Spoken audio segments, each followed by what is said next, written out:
Hello everyone, I am सुगम। Welcome back. तो कैसे हो आप सब? आई होप आप सब अच्छे होंगे।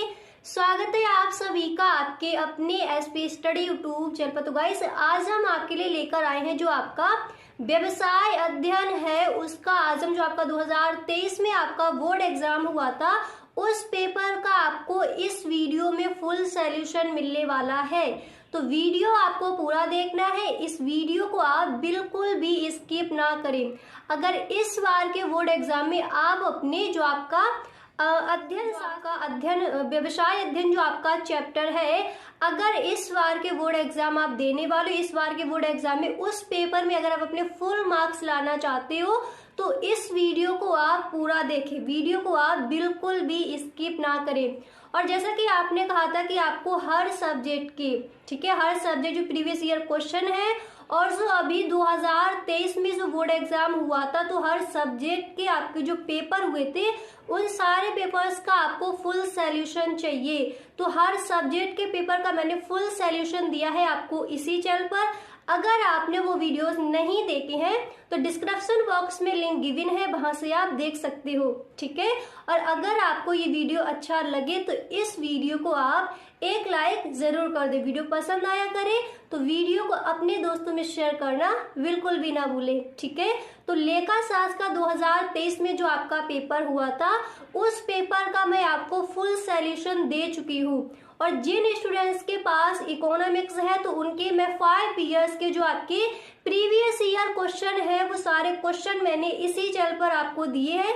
उस वीडियो को आप जरूर देखें। अगर इकोनॉमिक्स के पेपर में आपको पूरे के पूरे नंबर लाने हैं तो उस वीडियो को आप जरूर देख ले। जैसे 5 ईयर के जो आपके प्रीवियस ईयर क्वेश्चन है, जो आपके क्वेश्चन पेपर है वो मैंने आपको सारे बताए हैं। तो उस वीडियो को आप देख ले, उससे आपको आइडिया लग जाएगा किस तरह के आपके जो क्वेश्चन है वो बोर्ड एग्जाम में आस्क किए जाते हैं और कौन कौन से ऐसे क्वेश्चन है जो आपके इम्पोर्टेंट है, कौन कौन से क्वेश्चंस पर आपको अपना ज्यादा फोकस करना है, ठीक है। तो चलिए बिना टाइम वेस्ट के वीडियो को स्टार्ट करते हैं। अगर आपको वीडियो पसंद आए तो इस वीडियो को आप एक लाइक जरूर कर दें। और देख लीजिए, सबसे पहले आपके आए थे बहुविकल्पीय प्रश्न, मतलब पूरा मैं आपको कवर कराऊंगी, पूरा फुल सॉल्यूशन आपको मिलेगा। एक बार आप देख लीजिए। यहाँ पर पहले देखिए जो आपके बहुविकल्पीय प्रश्न आए थे वो आपको बताए जाएंगे।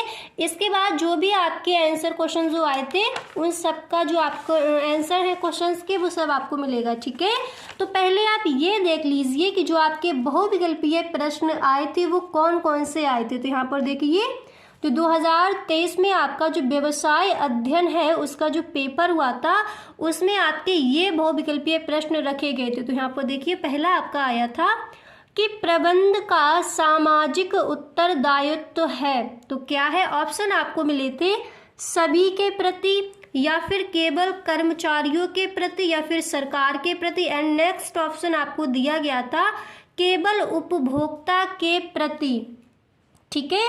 तो इसमें जो आपका राइट आंसर है, जो आपका राइट ऑप्शन है वो आपका हो जाएगा सभी के प्रति, ठीक है। ऑप्शन आपको और भी मिले थे केवल कर्मचारियों के प्रति, सरकार के प्रति, या फिर केवल उपभोक्ता के प्रति। तो राइट ऑप्शन आपका हो जाएगा सभी के प्रति, ठीक है। प्रबंध का सामाजिक उत्तरदायित्व सभी के प्रति। अब यहाँ पर देख लीजिए, अगला देख लीजिए जो नेक्स्ट है। नेक्स्ट आपका था कि वैज्ञानिक प्रबंध के जन्मदाता थे, ये आपका आया था, ठीक है। तो ऑप्शन पढ़ लीजिए एक बार। पहला था आपका H.S. पर्सन, या फिर डाइमर, या फिर F.W. टेलर, या फिर इनमें से कोई नहीं। ये आपको ऑप्शन मिले थे। तो इसमें जो आपका राइट आंसर है, जो आपका राइट ऑप्शन है वो यहाँ पर कौन सा हो जाएगा? वो आपका हो जाएगा सा नंबर, यानी F.W. टेलर जो है वो वैज्ञानिक प्रबंध के जन्मदाता कहे जाते हैं। क्लियर? आगे चलिए। नेक्स्ट आपका ये वाला जो क्वेश्चन है ये आपका आया था कि जॉर्ज आर टेरी के अनुसार नियोजन के प्रकार हैं। तो कितने हैं? 8 हैं, 6 हैं, 4 है, या फिर 2 है। तो यहाँ पर आपका राइट आंसर हो जाएगा 4। क्लियर? आगे बढ़िए। अगला आपका यहाँ पर आया था, आप देख सकते हो, नेक्स्ट आपका पूछा गया था, जो नेक्स्ट है वो ये आया था कि गलत संगठन संरचना व्यवसायिक निष्पादन को रोकती है। तथा यहाँ तक कि उसे नष्ट कर देती है, यह कथन है। ये आपका पूछा गया था। ऑप्शन आपको मिले थे कि चक्का या फिर जॉर्ज आर टेरी या फिर एलन या फिर आपका बीच। तो यहाँ पर देखिए जो आपका सही ऑप्शन था वो आपको लिख कर आना था। आगे बढ़िए, अगला जो आपका है वो यहाँ पर ये दिया गया था। तो नेक्स्ट क्वेश्चन है वो ये पूछा गया था। क्वेश्चन को एक बार पढ़ लीजिए। एक बड़े संगठन में नियुक्तिकरण उत्तरदायी होती है, उच्च प्रबंध या फिर मध्य प्रबंध में या फिर निम्न प्रबंध या फिर इनमें से सभी। तो सही ऑप्शन मुझे ऐसा लगता है यहाँ पर आपका हो जाएगा इनमें से सभी। अगला प्रश्न पढ़िए। बहुविकल्पीय प्रश्न आपके 10 आए थे, तो जो छठा आपका बहुविकल्पीय प्रश्न है उसको आप पढ़िए। दिया गया है कि निर्देशन के तत्व है। इस तरह से आपका बहुविकल्पीय प्रश्न रखा गया था कि निर्देशन के तत्व है। ऑप्शन आपको मिले थे नेतृत्व एवं अभिप्रेरणा या फिर इनमें से सभी। तो सही ऑप्शन आपका ये था इनमें से सभी। अगला देखते हैं, अगला प्रश्न क्या था, प्रश्न को पढ़िए। प्रश्न आपका यहाँ पर दिया गया है कि नियोजन आवश्यक है लघु उपक्रम के लिए, मध्यम श्रेणी के उपक्रम के लिए या फिर बड़े आकार के उपक्रम के लिए या फिर उपर्युक्त सभी के लिए। तो राइट आंसर, राइट ऑप्शन आपका था उपर्युक्त सभी के लिए। अब यहाँ पर देख लीजिए नेक्स्ट आपका क्वेश्चन यहाँ पर ये आस्क किया गया था। आप यहाँ पर देख सकते हो अगला प्रश्न क्या है कि वित्तीय प्रबंधन की परंपरागत विचारधारा को त्याग दिया गया था। गाइस, अगर आप इस चैनल पर पहली बार आए हो, ठीक है, आप पहली बार आप इस वीडियो को देख रहे हो, पहली बार इस चैनल पर आए हो, तो चैनल को आप सब्सक्राइब करना ना भूलें। चैनल को सब्सक्राइब कर ले, बेल आइकन को भी प्रेस कर देना ताकि वीडियो की जो भी नोटिफिकेशन है सबसे पहले आपके पास पहुंचे। ओके, तो देख लीजिए इसके ऑप्शन आपको इस तरह से दिए गए थे कि 1910 से 1920 में या फिर 1920 से 1930 में। तो आपका क्वेश्चन ये था, इसके आपको ये ऑप्शन दिए गए थे। जो राइट आंसर था वही आपको लिखकर आना था। आगे चलिए, अगला प्रश्न पढ़िए। तो प्रश्न आपका यहाँ पर नमा जो आपका बहुविकल्पीय प्रश्न है वो आपका ये दिया गया है कि भारत में कुल स्टॉक एक्सचेंज यानी शेयर बाजारों की संख्या है 21, 22, 23 या फिर इनमें से कोई नहीं। ये आपका विकल्प आया था। एंड 10वां आपका यहाँ पर दिया गया था, आप देख सकते हो कि AH मैस्लो निवासी थे। तो ये कहाँ के थे आपको पता है, ये थे अमेरिका, संयुक्त राज्य अमेरिका के। ठीक है, ऑप्शन आपको दिए गए थे फ्रांस के, जापान के या फिर इनमें से कोई नहीं। तो ये आपका जो ऑप्शन है वो राइट है यहाँ पर। क्लियर इतना? आप चलिए देखते हैं लघु उत्तरीय प्रश्न कौन कौन से आपके आस्क किए गए थे। तो पहला प्रश्न बेटा आपका आया था कि नियोजन की परिभाषा दीजिए। ये क्वेश्चन आपका आया था व्यवसाय अध्ययन में। तो देख लीजिए, आपको इस तरह से हेडिंग डालनी थी नियोजन, फिर आपको उसमें लिखना था कि वर्तमान परिस्थितियों को ध्यान में रखकर किसी लक्ष्य की प्राप्ति के लिए भविष्य की रूपरेखा तैयार करने के लिए आवश्यक क्रियाकलापों के बारे में चिंतन करना ही आयोजन या फिर नियोजन कहलाता है। क्लियर हुई डेफिनेशन? दोबारा से देख लीजिए। वर्तमान परिस्थितियों को ध्यान में रखकर किसी लक्ष्य की प्राप्ति के लिए भविष्य की रूपरेखा तैयार करने के लिए आवश्यक क्रियाकलापों के बारे में चिंतन करना ही आयोजन या नियोजन कहलाता है। ओके, अब चलिए आगे बढ़ते हैं। अब हम देखते हैं जो हमारे अतिलघु उत्तरीय प्रश्न यानी जो very short answer type questions थे वो कौन कौन से थे। जो हमारा नेक्स्ट क्वेश्चन है वो कौन सा था? तो प्रश्न आपका ये था कि प्रबंध के कोई 2 उद्देश्य लिखिए। यही आपका प्रश्न आया था, प्रबंध के कोई 2 उद्देश्य। तो देख लीजिए, यहाँ पर आपको इस तरह से हेडिंग डालनी थी प्रबंध के उद्देश्य, फिर आपको एक लाइन लिख देनी थी कि प्रबंध के 2 उद्देश्य इस प्रकार हैं, जैसे जीवित रहना यानी लाभ एवं विकास। नेक्स्ट है सामाजिक उद्देश्य। इससे तात्पर्य प्रबंध के क्रियाओं के दौरान सामाजिक हितों को ध्यान में रखने से है, क्योंकि व्यवसाय एक समाज का अंग होता है और वह, यहाँ पर देख लीजिए, और वह समाज के संसाधनों का उपयोग करता है, अतः व्यवसाय का भी दायित्व बनता है कि वह समाज के प्रति अपनी जिम्मेदारी को निभाए। क्लियर हुआ ये जो आपका क्वेश्चन है, इसका आंसर आपको। आगे बढ़िए, अगला क्वेश्चन आपका ये पूछा गया था कि प्रबंध की परिभाषा लिखिए। तो इस तरह से पहले आपको हेडिंग डाली थी, प्रबंध की परिभाषा यहाँ पर मैंने दी है F.W. टेलर के अनुसार, यानी जो F.W. टेलर है उन्होंने प्रबंध की परिभाषा को किस तरह से समझाया है वो आप समझिए। तो जब आप इस तरह से डेफिनेशन को लिखते हो तो इस तरह से पहले आपको कॉमा, उसके बाद इन्वर्टेड कॉमा आपको बिगिन करना होता है, फिर आप लिखोगे कि प्रबंध यह ज्ञान करने की कला है कि आप क्या करना चाहते हैं, तत्पश्चात यहाँ देखना कि सर्वश्रेष्ठ एवं मितव्ययितापूर्ण ढंग से कैसे किया जाता है। तो जो आपके F.W. टेलर जी हैं उन्होंने प्रबंध की परिभाषा को इस तरह से बताया है। एंड यहाँ पर देख लीजिए एक और परिभाषा मैंने दी है, वो है हेनरी फ्योल के अनुसार। तो अब आप समझिए इन्होंने प्रबंध की परिभाषा को किस तरह से यहाँ पर दर्शाया है, इन्होंने प्रबंध की परिभाषा किस तरह से बताई है। तो इन्होंने कहा है कि प्रबंध का आशय पूर्व अनुमान लगाना या योजना बनाना या फिर आदेश देना, समन्वय करना तथा नियंत्रण करना है। तो इन्होंने प्रबंध की डेफिनेशन को इस तरह से बताया है। अगला प्रश्न पढ़िए, नेक्स्ट प्रश्न आपका ये आया था। प्रश्न को यहाँ पर आप देख सकते हो कि संगठन की कोई 2 विशेषताएं लिखिए। ठीक है, संगठन की कोई 2 विशेषताएं आपको यहाँ पर बतानी थी। तो देख लीजिए यहाँ पर आपकी दी गई है। पहले आपको इस तरह से लिखना था, पहले आपको हेडिंग डाली थी संगठन की विशेषताएं, फिर आपको इसमें लिखना था एक प्रमुख संगठनात्मक मनोवैज्ञानिक एडगर सीन ने संगठन की संरचना के 4 तत्वों की पहचान की। सामान्य उद्देश्य, समन्वित प्रयास, श्रम का विभाजन और प्राधिकरण का पराक्रम। 4 तत्वों में से प्रत्येक एक प्रभावी संरचना के एक आवश्यक घटक का प्रतिनिधित्व करता है। इस तरह से पहले आपको 4 उद्देश्य लिखने थे।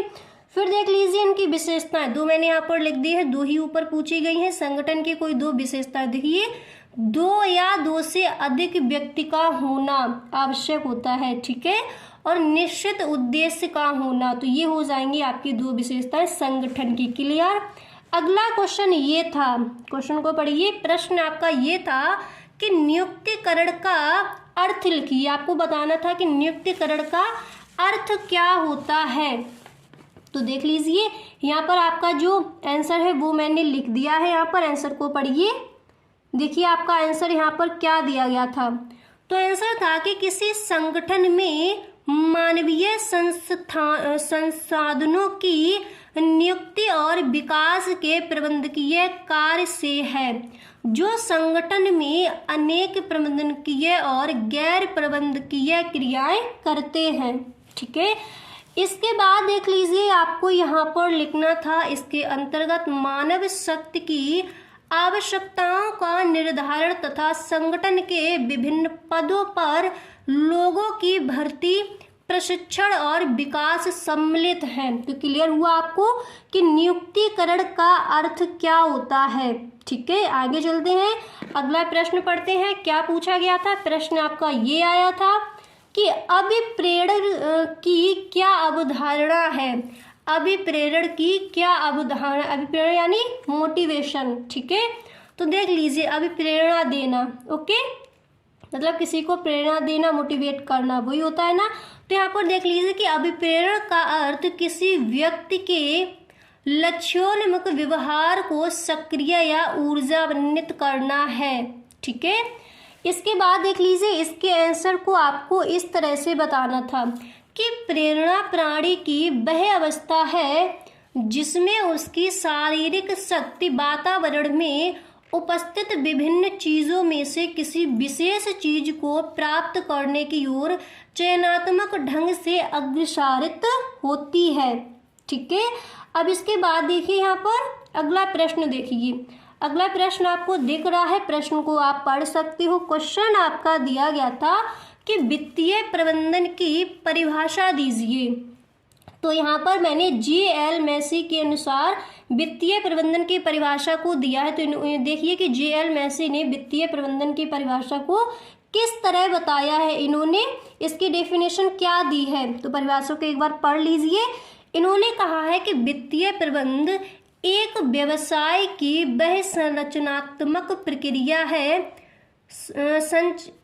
संचालनात्मक प्रक्रिया है जो कुशल प्रचालनों के लिए आवश्यक वित्त को प्राप्त करने तथा उसका प्रभावशाली ढंग से उपयोग करने हेतु उत्तरदायी होता है। ठीक है, प्रभावशाली ढंग से, यहाँ पर थोड़ा मिस्टेक है, सॉरी, ये हो जाएगा आपका प्रभावशाली ढंग से उपयोग करने हेतु उत्तरदायी होता है। तो जो हमारे G.L. मैसी हैं, इन्होंने वित्तीय प्रबंध की डेफिनेशन को इस तरह से बताया है। क्लियर हुआ आपको? आगे बढ़िए, अगले प्रश्न को देखिए। अगला प्रश्न आपका क्या कहता है? तो क्वेश्चन आपका दिया गया था कि व्यावसायिक वित्त के 2 महत्व लिखिए। आपको महत्व लिखने थे व्यावसायिक वित्त के।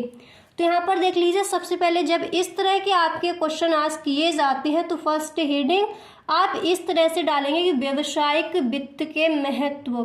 फिर आपको फर्स्ट हेडिंग डाली थी व्यावसायिक वित्त, इसमें आपको लिखना था कि वितरकों द्वारा विनिर्माताओं और व्यापारियों को कच्चा माल, मशीन के पुर्जे आदि उधार विक्रय में दी जाने वाली सुविधाएं ही व्यापारिक साख होती है। यह आपूर्तिकर्ता द्वारा धन प्रदान करने के लिए समान ही है। ठीक है, इसके बाद देखिए आपको यहाँ पर नेक्स्ट हेडिंग डाली थी बैंक साख, और फिर इसमें आपको लिखना था कि व्यापारिक बैंक भी अल्पकालीन ऋण व्यापारिक वर्गों को प्रदान करती है। बैंक साख निम्न प्रकार के होते हैं। तो व्यावसायिक वित्त का जो आंसर है, जो महत्व यहाँ पर पूछा गया था, वो आपको इस तरह से लिखना था। इतना आपको क्लियर हुआ? एक बार देख लीजिए, यहाँ पर एक बार देख लीजिए कि प्रबंध की परिभाषा मैंने आपको क्या बताई थी। फिर आपको आगे चलते हैं कि कौन कौन से क्वेश्चन आपके दिए गए हैं, कौन कौन से क्वेश्चंस का क्या आंसर हो जाएगा। ओके, एक बार आप देख लीजिए, उसके बाद आगे बढ़ते हैं। ठीक है, सारे क्वेश्चंस के आंसर आप देख सकते हो। अगर स्क्रीनशॉट आपको लेना है तो स्क्रीनशॉट भी यहाँ पर आप ले सकते हो। क्लियर हुआ इतना? चलिए आगे बढ़ते हैं, फिर आपको बताएंगे कि कौन कौन से क्वेश्चन आपके आज किए गए थे यहाँ पर। तो देख लीजिए, जो आपका नेक्स्ट प्रश्न है वो प्रश्न आपका आया था, 19वां प्रश्न आपका था कि कार्यशील पूंजी का क्या अर्थ है, लिखिए। ये क्वेश्चन आपका आया था। तो आंसर देखिए, इस तरह से आपको लिखना था कि कार्यशील पूंजी, फिर इसमें आपको लिखना था कि फर्म के पास उपलब्ध वह राशि है, यानी कार्यशील पूंजी फर्म के पास उपलब्ध वह राशि होती है जिसका इस्तेमाल वर्तमान दायित्व, यानी जो 1 वर्ष से कम समय से बकाया, ठीक है, जिसका इस्तेमाल वर्तमान दायित्व को पूरा करने एवं परिसंपत्तियों के अर्जन हेतु किया जाता है।